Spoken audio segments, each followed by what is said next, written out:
Mae lot o bobl yn gofyn i mi pam fy mod i wneud be dwi'n wneud comedy stand-up. Un o'r resyma sut dwi'n gallu wneud stand-up comedy ydy oherwydd y lle yma, sef Clwb Rygbi Caernarfon. Clwb Rygbi Caernarfon yn rhan o griw bach iawn o glybiau yn y gogledd ma'n sicr sydd yn gwbl Gymreig a Chymraeg. Hynny yw, mae'r iaith Gymraeg ydy'r unig iaith yn chi glywed yn tu y clwb ar y cae a hefyd yn y bar. Mae'n golygu, i fod yn deg, fod ambell i aelod o'r clwb ddim yn gorau am siarad Saesneg. Dwi wedi clywed sawl peth.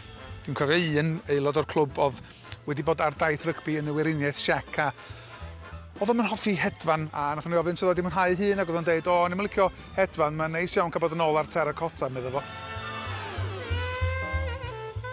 Ac un arall, dwi'n cofio chwarae gêm galad iawn yn rhywle fel Rhuthun, dwi eisiau meddwl, neu Dimbach falla.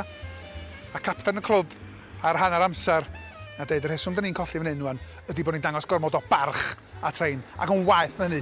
Da ni'n dangos gormod o respect, bydde fo. Felly oedd y math yna o beth yn digwydd efo'r iaith drwy'r amser. Mi fysyn chwarae i'r tîm yma amser 15 mlynedd. Dwi dal yn aelod o'r clwb, ond o'n i'n llwyddo i gadw fy lle yn y tîm cyntaf yn weddol rheolaidd. A mae hynny'n deud fwy am y diffyg dyfnder yn y sgwad na gydio yn fy ngallu i. Dwi'n cofio gorfod mynd i chwarae'r ail dîm yn erbyn Dolgella. A deud, pam bod fi gorfod chwarae'r ail dîm penwythnos yma, ges i'r ateb, achos does gynnon ni'm trydydd.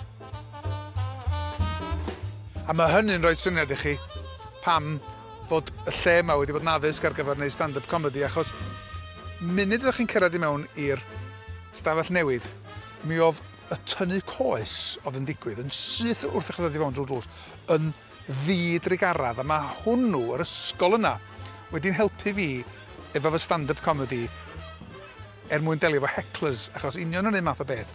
Ac os nad ydych chi'n medru dal eich tir, os nad ydych chi'n medru ymatab i'r tynnu coes yma, ydych chi jyst yn mynd i foddi. Felly mae gennau ddiolch mawr i'r lle yma.